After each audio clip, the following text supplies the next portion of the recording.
الرحمن علم القرآن خلق الانسان علمہ البیان۔ اس کے بعد یہاں اس کے فوراً بعد اللہ تعالیٰ نے اپنی نعمتوں کا ذکر کیا ہے۔ نعمتیں وہ کہ جن سے انسان براہ راست متمتع ہوتا ہے۔ زمین کے اندر اس نے انسان کی پرورش کا سامان رکھ دیا ہے، اس میں پھل ہیں، اس میں میوے ہیں، اس میں کھجور کے درخت ہیں، اس میں غلاف والے وہ پھل ہیں کہ جو غلافوں میں بند ہوتے ہیں، پھر اس میں وہ بھی ہیں کہ جو زمین کے اوپر زمین ہی کے اوپر رہنے والے پودے ہیں، اور کچھ وہ بھی ہیں کہ جو اوپر بلندی تک اٹھتے ہیں۔ اس میں بھس والے اناج بھی ہیں، اس میں ہر طرح کا انسان کے لیے ساز و سامان رکھ دیا گیا ہے۔ اس نے دریا چلائے ہیں، انہی میں سے موتی اور مختلف تمہاری تزئین اور آرائش کا سامان نکل رہا ہے۔ نباتات میں جہاں غلہ ہے وہاں پھل بھی ہیں، مزید یہ کہ پھولوں کے لیے رعنائی اور اس میں ایک خوبصورتی اور حسن جو اللہ نے عطا فرمایا ہے، جس میں خوشبو ہے، رائحہ ہے۔ یہ تمام چیزیں جو ہیں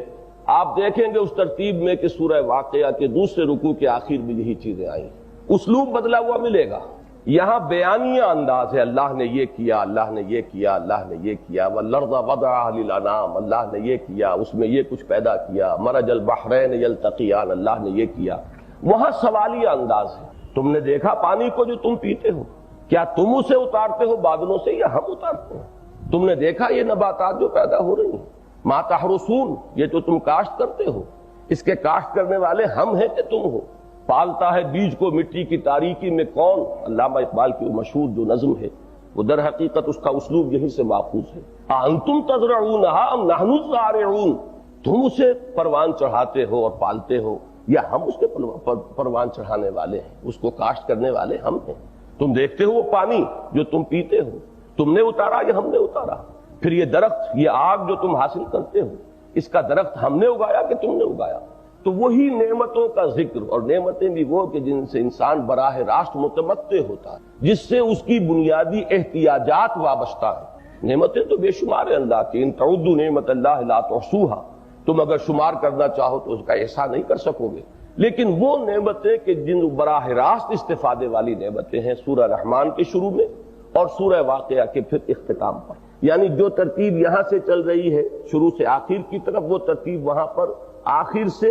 ابتدا کی طرف چل رہی ہے۔ اس کے بعد دیکھیے اس سورہ مبارکہ میں، سورہ رحمان میں پھر اہل جہنم کا ذکر آتا ہے دوسرے رکوع میں۔ مختصر ہے، وہ میں بعد میں عرض کروں گا، اختصار کے ساتھ ہے لیکن ہے ان لوگوں کے لیے بین حمیم آن، بینہ و بین حمیم آن، اور وہ جہنم کا تذکرہ، اور یعرف المجرمون بسیماہم، یہ تمام نقشہ اسی طریقے سے اصحاب الشمال کی ترتیب جو ہے وہاں پر وہ آپ کو جب آخر سے پیچھے کی طرف آئیں گے تو پہلے اصحاب الشمال آپ کو ملے گا، یہاں ادھر سے پہلے ہے، وہاں آخر سے پہلے۔ اس کے بعد اس سورہ مبارکہ کے آخر میں جنتان اور پھر جنتان، دو دو جنتوں کے دو جوڑوں کا ذکر ہے۔ یہ اللہ تعالیٰ کی نعمتیں، وہاں پر بھی دو حصوں کے اندر، ایک وہ ہے کہ جو مقربون ہیں، اولئک المقربون فالسابقون السابقون اولئک المقربون، اور اصحاب الیمین ان کا ذکر ہوا ہے۔ وہاں ابتدا میں وہ تھا، یہاں جو ہے انتہا اس سورہ مبارکہ کی اس پر ہو رہی ہے۔ اس ترتیب سے دیکھیں گے تو ایگزیکٹ امیج بنے گا، مرر امیج بنے گا، جو یہاں ابتدا میں ہے وہاں انتہا پر ہے، جو یہاں نمبر 2 پر ہے وہ وہاں لاسٹ بٹ 1 ہے۔ اسی طریقے سے آخر میں آ کر جڑ جاتے ہیں کہ سورہ رحمان کا تیسرا رکوع مشتمل ہے کس چیز پر؟ اللہ کی جنت کے اندر جو نعمتیں ہیں ان کی تفصیلات پر۔ اسی طرح سورہ واقعہ کا پہلا رکوع مشتمل ہے جو مقربون ہیں ان کو جو نعمتیں ملنے والی ہیں ان کی تشریح پر، تفصیل پر، اور اصحاب الیمین کے لیے اللہ نے جن نعمتوں کا سامان کیا ہے ان کی شرح و بست پر۔ تو یہ مرر امیج بن جاتا ہے۔ ایک بات ان میں اور قدر مشترک کے طور پر نوٹ کیجئے ان دونوں صورتوں کے مابین، اگرچہ یہ انذار کے گروپ میں ہیں، یہ دونوں گروپ میں نے عرض کیا ہے کہ یہ ان کا مرکزی مضمون انذار ہے، ان دونوں صورتوں میں انذار پر تبشیر کا رنگ غالب ہے۔ یہ مختلف مواقع پر میں آپ کو بتاتا چلا آ رہا ہوں، جو حضرات تسلسل سے میرے اس درس میں شریک رہے ہیں، کہ ہر گروپ میں اس گروپ کے عام مضمون اور عمود کے ساتھ ساتھ ایک جامعیت پیدا کرنے کے لیے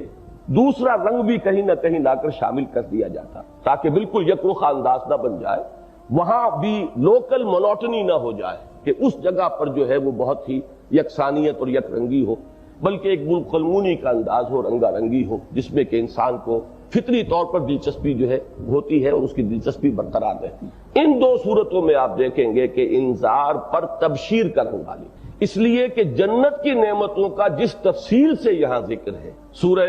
رحمان کا آخری رکوع سب سے بڑا ہے، اور اس میں جس تفصیل سے اور جس شرح و بسط کے ساتھ ان جنتوں کی نعمتوں کا ذکر ہے، میں اگر غلطی نہیں کر رہا تو شاید قرآن مجید میں کوئی اور مقام اس کا ہم پلہ اس اعتبار سے نہیں۔ اگر کوئی قریب آتا تو پھر سورہ واقعہ ہی کا وہ پہلا حصہ ہے جس میں پھر ان نعمتوں کا تفصیل کے ساتھ ذکر ہے، جبکہ اصحاب جہنم کا ذکر یہاں پر بہت اختصار کے ساتھ دوسرے رکوع کے اختتام پر آتا ہے۔ اسی طرح اصحاب الشمال جو ہیں سورہ واقعہ میں، ان کا ذکر بھی بڑے اختصار کے ساتھ مختصر الفاظ میں آیا، تو ایک دونوں کے درمیان قدر مشترک جو ہے وہ یہ۔ اسی کو میں جو اور اصطلاحات آپ کو بتاتا رہا ہوں جو شاہ ولی اللہ دہلوی رحمۃ اللہ علیہ نے اختیار کی ہیں الفوظ الکبیر میں، التذکیر بآلاء اللہ اور التذکیر بایام اللہ۔ تذکیر بایام اللہ یعنی اللہ کے ان عظیم دنوں کے حوالے سے نصیحت اور یاد دہانی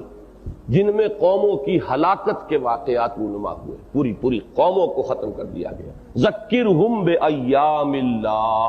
وہ اللہ کے خاص دن تھے جس میں اتنا بڑا فیصلہ اللہ کا جو ہے نافذ ہوا کہ پوری پوری قومیں جو ہے نسیہ منسیہ کر دی گئی۔ اس کے حوالے سے ظاہر بات ہے اس کا تعلق جڑتا ہے انذار کے ساتھ، اس کا تعلق جڑتا ہے رسالت کے ساتھ، لیکن یہاں پر چونکہ میں عرض کر چکا ہوں تبشیر کا رنگ زیادہ نمایاں ہے، لہذا یہ دونوں صورتیں التذکیر بایام اللہ کے تذکرے سے بالکل خالی۔ ان دونوں صورتوں کے اندر کسی رسول کا اور کسی رسول کی قوم کی ہلاکت کا کوئی ذکر نہیں، جبکہ اس سے پہلے کی صورتوں میں وہ رنگ موجود تھا، بہت اجمال کے ساتھ سورہ قاف میں ہے، سورہ زاریات میں قدر تفصیل کے ساتھ ہے، اس کے بعد سورہ نجم میں اجمال کے ساتھ ہے، لیکن سورہ قمر میں تو ہم دیکھ چکے ہیں خاصی تفصیل، جو ان صورتوں کا حجم ہے اس کے اعتبار سے کہا جائے گا خاصی تفصیل سے۔ زیادہ تفصیلات تو سورہ اعراف میں آئی ہیں، سورہ شعراء میں آئی ہیں، لیکن یہ کہ یہ تین تین رکوعوں کی صورتیں ہیں، ان میں جس قدر تفصیل ممکن تھی سورہ قمر میں وہ مضامین آئے ہیں۔ تو آپ یوں کہہ سکتے ہیں کہ ان دو صورتوں کے اندر کل کا کل التذکیر بآلاء اللہ ہے، اللہ کی نعمتوں، اگرچہ اس لفظ کی مزید وضاحت میں ابھی کروں گا کہ آلاء کا مفہوم صرف نعمتیں نہیں ہیں، اللہ کی قدرت کی نشانیاں بھی اس کے آلاء میں ہیں، جو آیات آفاقیہ اور آفات انفسیہ ہیں وہ، اور اللہ کی وہ نعمتیں، اور نعمتیں بھی اس کے بھی کئی درجات ہیں۔ ایک نعمتیں بالکل حسی نعمتیں ہیں جن کا احساس ہر شخص کو ہوتا ہے، پانی پیتا ہے ہر شخص کو احساس ہوتا ہے، پیاس تھی تسکین ہو گئی، ہر شخص کو احساس ہے، بھوک لگی ہوئی تھی کھانا کھاتا ہے، اس نعمت کا احساس ہر شخص کو ہو جاتا ہے، تھکا ہوا تھا آرام کرتا ہے، کوئی جگہ مل جاتی استراحت کی، اس نعمت کا ہر ایک کو احساس۔ بعض نعمتیں معنوی ہیں، ان کا ادراک اور شعور جو ہے ہر کہو مہ کو نہیں ہوتا،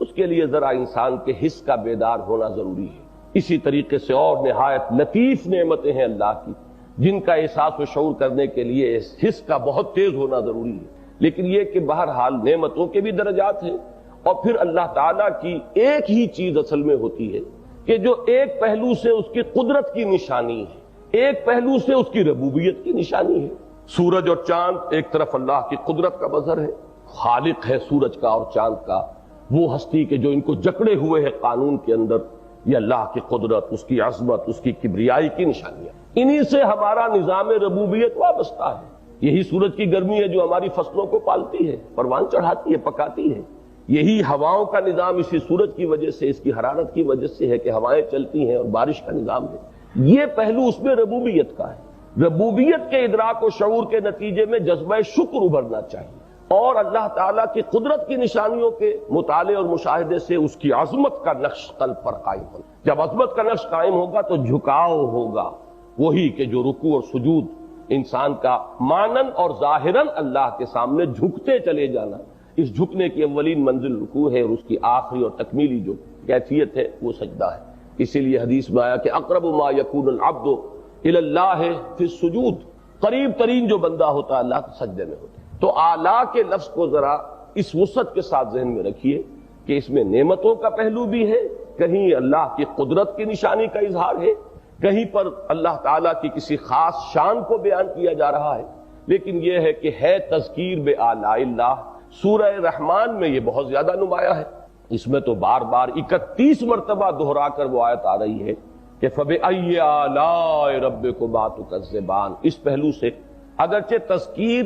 بے آلاء اللہ کے اعتبار سے طویل ترین سورت قرآن مجید کی سورت النحل ہے، جس میں مختلف اعتبارات سے نعمتیں ظاہری باطنی مختلف پہلوؤں سے ایک ایک کو لیا گیا ہے، میرے نزدیک اس کے اعتبار سے نقطہ عروج جو ہے اس کی شرح و بسط کے پہلو سے وہ سورت النحل ہے، لیکن سورہ رحمان اس کا نقطہ عروج قرار پاتی ہے اس پہلو سے کہ ایک کمپیکٹ انداز میں صرف 3 رکوعوں والی سورت کے اندر ان آلاء اللہ کا جس طریقے سے ذکر ہوا اور اس پر جس طرح بار بار سوال کیا جا رہا ہے فَبِأَيِّ آلَاءِ رَبِّكُمَا تُكَذِّبَانِ، تو اس شان میں قرآن مجید کی کوئی دوسری سورت جو ہے وہ سورہ رحمان کے ساتھ شریک نہیں۔ اب ذرا اس کا ایک خاص ربط و تعلق سابق سورت کے ساتھ بھی نوٹ کر لیں۔ اس میں سورت القمر کا آغاز ہوا ہے نبوت محمدی کی علی صاحب الصلاۃ والسلام عظیم ترین حصی نشانی۔ میں یہاں جان بوجھ کر لفظ معجزہ استعمال نہیں کر رہا، میں تشریح کر چکا ہوں پہلے سورہ قمر کے درس کے دوران کہ ٹیکنیکلی معجزے کا لفظ کا اطلاق ہونا چاہیے ان چیزوں پر جو مطالبے پر اور تحدی اور چیلنج کے ساتھ دکھائی جائے، لیکن جہاں ویسے ہی ایک اظہار ہو رہا ہے کسی نشانی کا، وہ جو خرق عادت ہے وہ اگر غیر نبی کے ذریعے سے ظاہر ہوتی ہے تو اسے کرامت کہتے ہیں، اور نبی کے ذریعے سے ظاہر ہو رہی ہو خرق عادت تو اس پر معجزے کا لفظ جو ہے اس کا اطلاق کر دیا جاتا ہے، لیکن یہ اطلاق مجازی ہوگا۔ معجزہ کہتے ہیں اس شے کو جو عاجز کر دینے والی ہو، اور عاجز کر دینے والی چیز کے اندر 2 پہلو ہونے ضروری ہیں، یا تو قوم نے مطالبہ کیا ہو کہ یہ کر کے دکھاؤ تو ہم تمہیں مان لیں گے، جیسے کہ حضرت صالح علیہ السلام کے ساتھ معاملہ پیش، قوم نے مطالبہ کیا اس چٹان میں سے ابھی ایک گابن اونٹنی برآمد ہو جائے، اگر صالح یہ کر کے دکھا دو تو ہم تمہیں مان لیں گے، اور وہ مطالبہ پورا کیا گیا۔ اب یہ گویا کہ عاجز کر دینے والی شے، جیسے آپ کہتے ہیں الاجوبۃ المسکتہ، چپ کر دینے والے جواب۔ ایک جواب وہ ہوتے ہیں جس میں افہام و تفہیم، رد و قضا کا موقع ہوتا ہے، قال اقول کا بھی کی گنجائش ہوتی ہے، اور ایک جواب وہ ہوتا ہے کہ جو مخاطب کو بالکل خاموش کر کے رکھتے، چپ کر کے رکھتے۔ تو معجزہ اصل میں وہ ہے کہ پھر ان کے پاس کوئی عذر نہ رہ جائے، اگر وہ اس کے بعد بھی نہیں مان رہے تو گویا کہ اب ثابت ہو گیا کہ ان میں سرے سے کوئی آمادگی نہیں ہے، قبول حق کی کوئی استعداد کی رمق موجود نہیں رہی ہے، لہذا اس طرح کے معجزے دکھانے کے بعد پھر قوم کی ہلاکت یقینی ہوگی۔ یا معجزہ اس کو کہیں گے کہ جس میں نبی دعوے کے ساتھ کوئی چیز پیش کر رہا ہو۔ اس کی اہم ترین مثالیں جو ہیں وہ حضرت موسیٰ علیہ السلام کا کہ جو معجزات ہیں کہ جب پہلی مرتبہ دربار میں آپ آئے ہیں اور جب معلوم ہوا کہ فرعون انکار پر تل گیا ہے تو انہوں نے صاف کہا میں تمہیں کیسے میں تمہیں کھلی نشانیاں دکھا دوں؟ انہوں نے کہا دکھاؤ اگر تم دکھانے والے۔ پھر باقاعدہ مقابلہ ہوا، اس میں تحدی تھی، اس پہ چیلنج تھا، باقاعدہ جادوگروں کے ساتھ مقابلہ ہو رہا ہے، اس میں وہ جادوگر جو ہیں وہ عاجز آ گئے۔ تو معجز شے وہ ہے جو عاجز کر دے۔ تو معجزے کا لفظ میرے نزدیک اس کا اطلاق ٹیکنیکلی جو ہے وہ ہونا چاہیے انہی 2 قسم کی چیزوں پر۔ ویسے یہ کہ انبیاء کے ذریعے سے اللہ کی شانیں ظاہر ہوتی رہتی ہیں، اللہ کی قدرت خصوصی جو ہے وہ عام طبعی قوانین کو توڑ کر اور پھاڑ کر، اسی لیے خرق عادت کا لفظ استعمال کرتے ہیں، اس سے اللہ کی کوئی خاص شان جو ہے وہ ظاہر ہو جاتی ہے۔ انہیں نشانیاں کہیں گے، آیات کہیں گے، بینات کہیں گے، لیکن لفظ معجزہ کا میرے نزدیک اس پر اطلاق ہوگا مجازی طور پر حقیقتاً۔ تو حضور صلی اللہ علیہ وسلم کا اصل معجزہ صرف قرآن مجید، اس لیے کہ اسی کے بارے میں تحدی ہے اور چیلنج ہے۔ سورہ بنی اسرائیل میں چیلنج دیا گیا قُلْ لَئِنِ اجْتَمَعَتِ الْإِنسُ وَالْجِنُّ عَلَىٰ أَن يَأْتُوا بِمِثْلِ هَٰذَا الْقُرْآنِ لَا يَأْتُونَ بِمِثْلِهِ وَلَوْ كَانَ بَعْضُهُمْ لِبَعْضٍ ظَهِيرًا۔ نبی کہہ دیجئے تھرو این اوپن چیلنج کہ اگر تمام انسان اور تمام جن مل کر وہ اس قرآن جیسی تصنیف لانا چاہیں تو نہیں لا سکیں گے، چاہے وہ ایک دوسرے کے مددگار بن جائیں، کتنی ہی اپنی قوتوں کو، اپنی صلاحیتوں کو پول کر لیں، جمع کر لیں، نہیں کر سکتے۔ اور اس میں پھر یہ کہ برسبیل تنزل کہاں تک بات پہنچا دی گئی۔ سورہ ہود میں فرمایا گیا اچھا 10 سورتیں ہی لے آؤ اس قرآن جیسی، اچھا یہ بھی نہیں کر سکے تو ایک سورت ہی لے آؤ۔ یہ سورہ یونس کے اندر یہ گویا کہ برسبیل تنزل یہاں تک بات آ گئی ہے مکی صورتوں میں، ایک سورت ہی لے آؤ اس قرآن جیسی۔ اسی کو پھر دہرایا گیا ہے مدنی صورتوں میں سے سورہ بقرہ میں، اس کے بالکل آغاز میں 3رے رکوع میں وَإِن كُنتُمْ فِي رَيْبٍ مِّمَّا نَزَّلْنَا عَلَىٰ عَبْدِنَا فَأْتُوا بِسُورَةٍ مِّن مِّثْلِهِ وَادْعُوا شُهَدَاءَكُم مِّن دُونِ اللَّهِ إِن كُنتُمْ صَادِقِينَ فَإِن لَّمْ تَفْعَلُوا وَلَن تَفْعَلُوا۔ اس میں اصل زور جو ہے یہ وَلَن تَفْعَلُوا، پھر اگر یہ تم اگر نہ کر پاؤ اور ہرگز نہیں کر سکو گے، یہ جو چیلنج ہے اور تحدی ہے، یہ اس کا انداز جو ہے اس کو نوٹ کریں تو معلوم یہ ہوا کہ حضور کا اصل معجزہ قرآن ہے۔ اسی لیے میں نے لفظ استعمال کیا ہے شق القمر کے لیے کہ یہ عظیم ترین حسی نشانی جو ظاہر ہوئی، آنکھوں سے دیکھی جانے والی نشانی۔ قرآن مانوی معجزہ ہے، اس کے احساس و ادراک کو انسان کا شعور باطنی کر سکتا ہے۔ جس میں فصاحت اور بلاغت کا کوئی ذوق ہے وہ پکار اٹھے گا کہ یہ کسی انسان کا کلام نہیں۔ جس کے اندر معنی سے کوئی مناسبت ہے، اس کی ذہنی اور فکری سطح بلند ہے، جو غور و فکر کرتا ہے وہ پکار اٹھے گا کہ قرآن نے جو بھی حل پیش کیے ہیں انسان کے عمرانی اور تمدنی مشکلات کے اور مسائل کے، اس کا کوئی مقابلہ نہیں کیا جا سکتا۔ اس اعتبار سے یہ مانوی معجزہ، لیکن یہ کہ حسی معجزات جو حضور کے، وہ معجزے کا لفظ پھر میں استعمال کر رہا ہوں مجازی طور پر، جو حضور کے ذریعے ظاہر ہوئے، ان میں عظیم ترین نشانی جو ظاہر ہوئی ہے وہ شق القمر ہے۔ تو سورہ قمر کا آغاز ہوا ہے اس کے ذکر، اقتربت الساعۃ وانشق القمر، اور سورۃ الرحمن کا آغاز ہو رہا ہے حضور کے عظیم ترین معجزے کے ذکر سے، کہ جو در حقیقت سب سے بڑا معجزہ اور اصل معجزہ ہے محمد الرسول اللہ صلی اللہ علیہ وسلم۔ دوسری بات اس کے ساتھ تعلق میں نوٹ کیجئے کہ اس سورہ مبارکہ میں جیسا بھی میں بیان کر چکا ہوں کہ بقیہ جتنی سورتیں اس گروپ کی ہیں انہی کے مناسبت سے، بلکہ وہ مضمون کلائمیکس کو پہنچا ہے سورہ قمر میں۔ اس میں اللہ کی ہیبت، اللہ کا جلال، اللہ کا غضب، اللہ کی سزا، یہ ہے کہ جس کا بار بار ذکر آتا ہے۔ فَكَيْفَ كَانَ عَذَابِي وَنُذُرِ، یہ لفظ جو آ رہے ہیں بار بار، کیسا رہا، کیسی رہی میری سزا، کیسا رہا میرا ڈرانا۔ اب یہ انداز ہے وہاں، اس میں ایک پر جلال اور پر ہیبت حاکم حقیقی، شہنشاہ ارض و سما، اس کا جلال اور اس کی ہیبت جو ہے وہ زیادہ نمایاں ہو۔ سورہ رحمان میں اللہ کی ہستی کا جمالی رخ سامنے آ رہا ہے، اس میں اس کی رحمت، اس کی ربوبیت، اس کی شفقت، خلق خدا پر اس کی کا جو التفات ہے، اس نے اس دنیا میں کیسی کیسی نعمتوں سے نوازا ہے، اور آخرت میں اپنے نیکوکار بندوں کے لیے کیسی کیسی نعمتوں کا سامان فراہم کیا ہے۔ تو یہ رنگ کا ایک فرق ہے کہ وہاں ہیبت اور جلال کا رنگ، انذار کا رنگ، یہاں تبشیر کا رنگ، رحمت اور ربوبیت کا رنگ یہ زیادہ نمایاں ہے۔ تیسری بات جو ہے وہ اسی کی مناسبت سے نوٹ کر لیجئے کہ سورہ قمر کا آخری لفظ اور سورہ رحمان کا پہلا لفظ جو ہے وہ بھی اسی نسبت سے، وہاں وہ شان ہے ہیبت والی، وہ کیا ہے، عند ملیک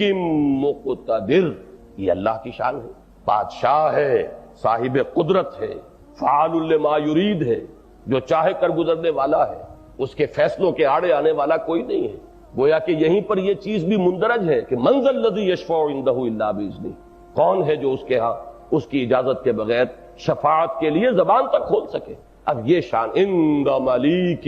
مقتدر،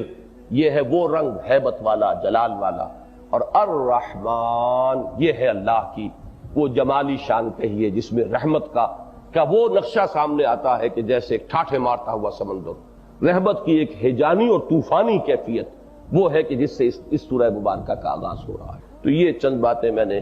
اپنے ذہن میں مرتب کی تھیں کہ ابتدائی تمہید کے طور پر اس سورہ مبارکہ کے، ایک تو یہ کہ مصحف میں ہم کس مقام پر ہیں، یہ بہت ضروری ہوتا ہے تاکہ انسان قرآن مجید کی اس وسعتوں کے اندر گم سا نہ ہو کر رہ جائے۔ نظم قرآن کا سرا ہاتھ میں رکھنا بہت مشکل کام ہے، کافی اس کے لیے ایک شعوری محنت درکار ہوتی ہے۔ ویسے بھی یہ کہ قرآن مجید کا جو حسن ہے اور اس کے اندر جو عظمت ہے، تو قدم قدم پر معاملہ یہی ہے کہ دامن دل می کشت کے جائیں جاست، کرشمہ دامن دل می کشت کے جائیں جاست، اور جب انسان اس پر غور و فکر اور تدبر کے اندر گم ہو جاتا ہے تو پھر ما قبل اور ما سبق کے ساتھ فطری طور پر اس کا تعلق جو ہے کچھ کمزور ہونے لگتا ہے۔ تو اس کے لیے ضروری ہے کہ اس ڈور کے سرے کو ہاتھ سے نہ جانے دیا جائے اور بار بار تازہ کیا جاتا رہے کہ ترتیب مصحف کیا ہے اور اس کے اعتبار سے ہم اس وقت کس مقام پر، پھر اس مقام کی امتیازی شان کیا ہے، اس کا ایک علیحدہ اپنی جگہ پر اس کے اندر کیا اسلوب اور کیا رنگ زیادہ نمایاں ہے۔ اب ہمت کر کے میں اس سورہ مبارکہ کا درس شروع کر رہا ہوں۔ میں نے ہمت کا لفظ اس لیے استعمال کیا ہے کہ جیسے اسی گروپ کی مکیات میں سورہ حدید اولین ہے مدنیات میں، اور اس کے ایک مقام کے بارے میں نے آپ کو، جو حضرات بھی شرکت فرماتے رہے میرے دروس میں، امام رازی کا ایک جملہ بارہا سنایا ہے جو سورہ حدید کی آیت نمبر 3 ہے، هو الاول والآخر والظاہر والباطن وهو بكل شيء علیم. اس کے بارے میں امام راضی کے الفاظ، اعلم ان هذا المقام مقام مہیب غامض عمیق، کہ ہوشیار کے رہبر دم تیغست قدم را، ہوشیار ہو جاؤ. یہ تلوار کی دھار پر چلنے والی بات ہے.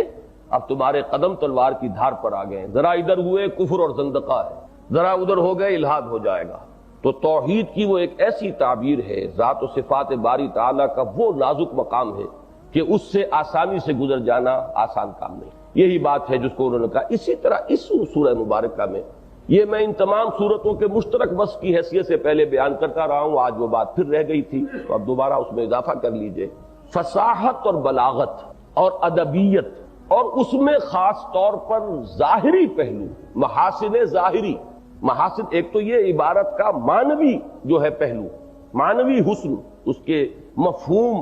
اور اس کے معرفت کی گہرائی. ایک ہے اس کا ظاہری حسن. ظاہری حسن کے اعتبار سے یہ 7 صورتیں مل کر قرآن مجید کا کلائمیکس، قرآن مجید کا نقطہ عروج، نقطہ کمال بن. اور لغت کے اعتبار سے مشکل ترین صورتیں بھی. سورہ طور کے بعد مقامات بہت مشکل ہیں لغت کے اعتبار سے. اور یہ جو وصف ہے ان صورتوں کا مشترک، جو سورہ قاف سے شروع ہوا، سورہ قاف، زاریات، طور، نجم، قمر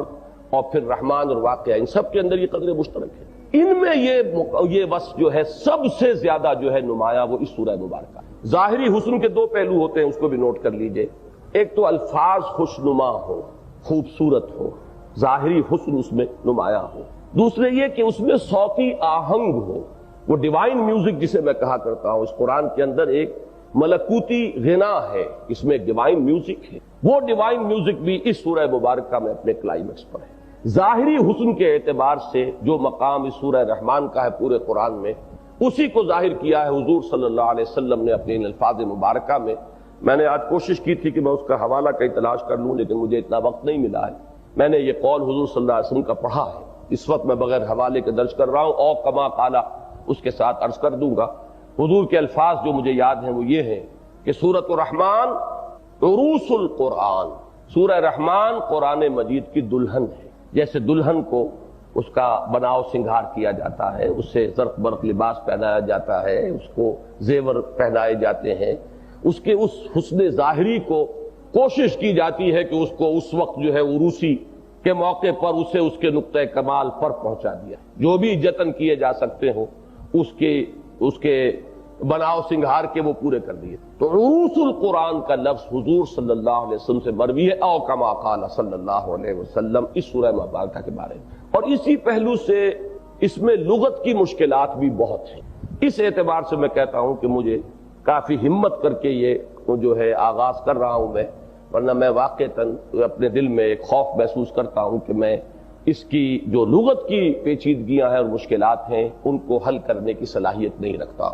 اس میں میں اپنا زیادہ تر دار و مدار رکھوں گا محققین کی آراء پر، جنہوں نے اس پر بحثیں کی ہیں. ان سے جو چیز مجھے یعنی زیادہ دل کو لگی ہے اور اس کے ایک نظم میں اور اس کے سلسلہ کلام میں جو چیز زیادہ جڑتی ہوئی محسوس ہوتی ہے، زیادہ اس کی مناسب محسوس ہوتی ہے، اس کا انتخاب. میں اس میں یہ دعویٰ نہیں کر سکتا کہ اس کے ضمن میں میری کوئی ذاتی تحقیقات ہے. الرحمن علم القرآن خلق الانسان علمہ البیان. ان 4 آیات پر میں نے متعدد مرتبہ تقریریں کی ہیں، ان کے کیسٹس بھی موجود ہوں گے، لیکن یہ کہ بہرحال اس وقت چونکہ اب سلسلے وار درس ہو رہا ہے تو اجمالاً مجھے وہ باتیں بیان کرنی ہیں. پہلے تو لفظاً ہم بحث کر لیں کہ الرحمن یہ اللہ کا دوسرا اہم ترین نام ہے. پہلا اہم ترین نام اللہ ہے، جس کے بارے میں ایک رائے یہ ہے کہ وہ اس میں ذات ہے اور اس میں جامد ہے، اس میں علم ہے. علم جو ہوتا ہے علامت، پراپر ناؤن، اس کا کوئی اشتقاق نہیں ہوا کرتا کہ یہ کہاں سے نکلا ہے، کیا بنا ہے، کون سا وزن ہے، اس کی ترکیب کیا ہے. لاہور کہاں سے نکلا ہے کچھ پتہ نہیں، بس لاہور لاہور ہے. اس کا کوئی اشتقاق نہیں ہے، اس کی کوئی جو ہے روٹ کہیں تلاش نہیں کی جائے گی، اس کا سے حرفی مادے کی بحث نہیں کی جائے گی، اس میں علم ہے. تو علم کہا ہے بہت سے حضرات نے، بالخصوص ہمارے ہاں جو متصوفانہ مزاج کے حضرات ہیں ان کا رجحان اس کی طرف ہے کہ اللہ کے بقیہ تمام نام صفاتی ہیں، مشتق ہیں، کسی صفت پر جو صفت اس میں نکرہ کی شکل میں ہوگی الف لام داخل ہونے سے بنے. رحیم صفت ہے۔ الرحیم یہ اللہ کا نام ہو گیا، رحمان یہ صفت ہے، الرحمن یہ اللہ کا نام ہو گیا، قادر یہ صفت ہے، قادر، اور القادر اللہ کا نام ہو گیا۔ تو اسی طریقے سے بقیہ تمام ناموں کے بارے میں تو کوئی اشتباہ ہے نہیں، اختلاف ہے ہی نہیں، کہ وہ تمام صفاتی نام ہیں اور صفات پر الف لام داخل ہونے سے وہ اللہ کا نام بنتے ہیں۔ البتہ اللہ کے بارے میں اختلاف ہے، اور یہ اختلاف کافی قدیم ہے، اس میں بڑی بحثیں ہیں، طویل اس بحث میں جانے کا یہ موقع نہیں ہے۔ میری ذاتی رائے ان کے ساتھ ہے جو اہل نحو کہلاتے ہیں، اور ان کی رائے یہ کہ یہ لفظ بھی مشتق ہے، یہ بھی الہ پر الف لام داخل ہونے سے بنا ہے۔ الہ معبود، الالہ معبود برحق، معبود حقیقی۔ الالہ میں وہ ایک درمیان کا حمزہ جو ہے وہ گر گیا ہے اور دو لام مدغم ہو گئے تو اللہ بن گیا۔ اہل نحو کے پاس اس کے لیے بڑی دلیلیں ہیں، کہ اس سب سے بڑی دلیل یہ ہے کہ اس میں علم میں اگر الف لام آ جائے، الف آ جائے، لام آ جائے، وہ کبھی مدغم نہیں ہوں گے، وہ جوں کہ تو برقرار رہیں گے۔ اسلم جب اس میں علم کے طور پر آئے گا تو لے اسلم آئے گا، یہ نہیں آئے گا لسلمہ کہہ دیں آپ کہ بیچ میں سے حمزہ جو ہے حمزہ وصل سمجھ کر اڑا دیں، یہ نہیں ہو سکتا۔ تو لیکن اللہ کے ساتھ یہ معاملہ نہیں، وہاں حمزہ وصل ثابت ہو رہا ہے۔ للہ، للہ کو اکثر لوگ غلط لکھ دیتے ہیں، ایک لام اضافی ڈالتے ہیں، پھر وہ اللہ والے دونوں لام لا کر، یہ غلط املا ہے اس کی۔ للہ میں تو مدغم ہو گیا اور حمزہ درمیان سے اڑ گیا۔ اس اعتبار سے اس پر قانون جو ہے وہ وہی جاری ہے کہ جو اس میں مشتق پر ہوتا ہے، اس میں علم والا قانون یہاں جاری نہیں۔ لیکن بہرحال یہ میں تھوڑا سا ایک ذکر کر دوں کہ شاید اس متصوفانہ انداز کے حامل لوگوں کا یہ رجحان کچھ اس وجہ سے بھی ہوا ہو، میں واللہ عالم ایک اپنا گمان یا قیاس کہہ رہا ہوں، کہ ہندوؤں کے ہاں ان کی میڈیٹیشن جو ہے اس کے لیے ایک لفظ اوم کو انہوں نے بڑا مرکزی آبجیکٹ بنایا۔ اوم، وہ پھر اس کو سامنے رکھ کر اس پر توجہ مرتکز کرتے ہیں۔ یہی اہمیت ہمارے ہاں جب یہ تمام طریقے ان حضرات سے مستعار لے کر ہمارے ہاں بھی اس میدان میں آئے ہیں تو انہیں بھی ایک ضرورت تھی اسی طرح کے لفظ کی۔ انہوں نے اسی طرح اللہ، اور بڑے آپ کو نقش مل جائیں گے اور مختلف سلاسل میں اس اللہ کے لفظ کو ایسے لکھو اور اس طرح تصور کرو کہ وہ تم اپنے دل پر لکھ رہے ہو۔ یہ اس طرح کی تمام بحثیں میں کسی استہزاء کے انداز میں نہیں کہہ رہا ہوں، میں صرف یہ بتا رہا ہوں کہ ایک مشابہت ہے جو مجھے محسوس ہوئی، اور شاید اسی وجہ سے اس لفظ کی جو ہے ایک امتیازی شان قائم کرنے کی کوشش کی گئی۔ ورنہ میرے نزدیک تو میرے ذوق سے جو زیادہ قریب تر بات ہے وہ تو صرف یہ کافی ہے کہ اللہ کی ذات ہمارے تصور، ہمارے وہم، ہمارے تخیل سے وراء الورا ثم وراء الورا ثم وراء الورا، لہذا اس کا اسم ذات بھی کوئی ممکن ہے ہی نہیں۔ ہم اللہ کو جانتے ہیں اس کی صفات کے حوالے سے، صفات ہی پھر اس کے اسماء بن جاتے ہیں جب الف لام بن جائے۔ ہمارا جو ایمان مجمل کے جو الفاظ ہیں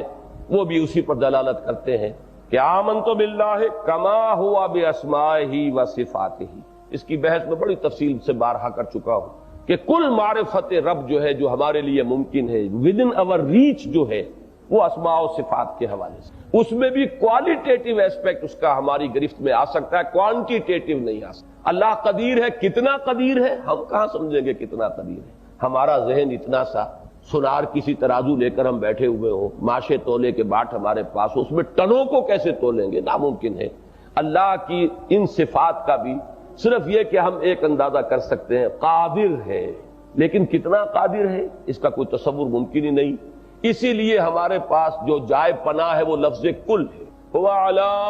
کل شیء قدیر، ہوا بکل شیء علیم۔ بس کل کے لفظ میں پناہ ہم لیتے ہیں، کوانٹٹی کے اعتبار سے، اس کے وسعت اور حجم کے اعتبار سے، اس کے سوا ہمارے پاس کوئی اور چارہ کاری نہیں، اور کل معرفت ربانی ہماری بس یہی تک محدود ہے، اس سے آگے ہم جا نہیں سکتے۔ تو اسی لیے اس میں ذات کا کوئی کھوج لگانے کی کوشش، یہ بھی گویا کہ اسی قبیل کی ایک شے ہو جائے گی جس سے کہ حضور نے منع بھی کیا ہے، اور حضرت ابوبکر صدیق رضی اللہ تعالی عنہ اور حضرت علی مرتضی رضی اللہ تعالی عنہ، ان کے جو جملے جو ہیں،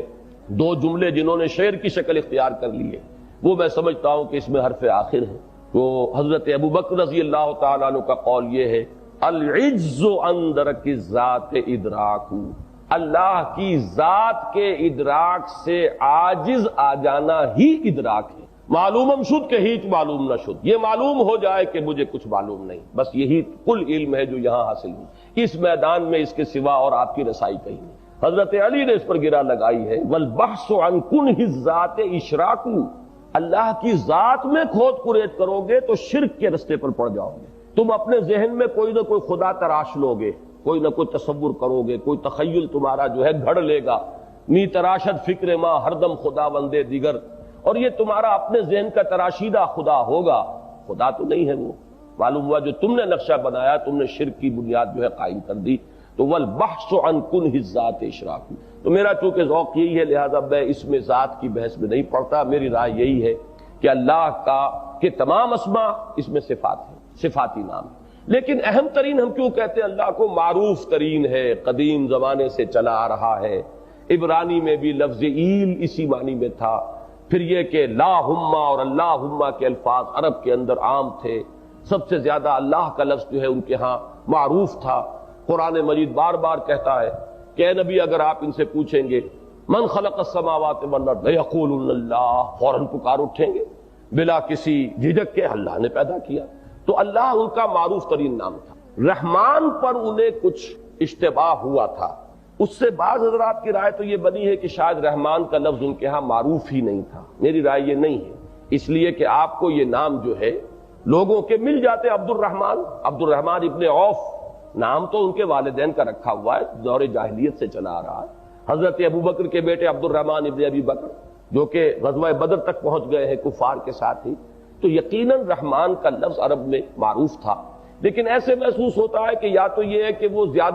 کچھ زیادہ ان کے ہاں جو لوگ مہذب تھے اور تعلیم یافتہ تھے، جن کی کچھ لیول آف کانشسنس بلندتر تھی، وہ اس نام سے واقف تھے اور اس نام کو پہچانتے تھے اور جانتے تھے، یا یہ ہو سکتا ہے کہ یہ کچھ گھرانوں اور قبیلوں کا مخصوص نام ہو، پورے عرب کے اندر اسے یونیورسل جو ہے مقبولیت حاصل نہ ہو۔ اسی لیے یہ سورہ فرقان میں آیا ہے کہ پوچھتے رحمان کون ہے اور کیوں ہم رحمان کو کیوں سجدہ کریں، اور سورہ بنی اسرائیل میں آیا ہے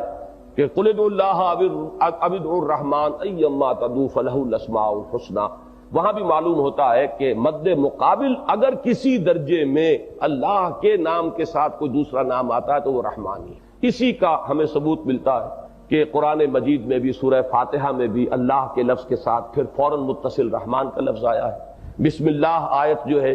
چاہے وہ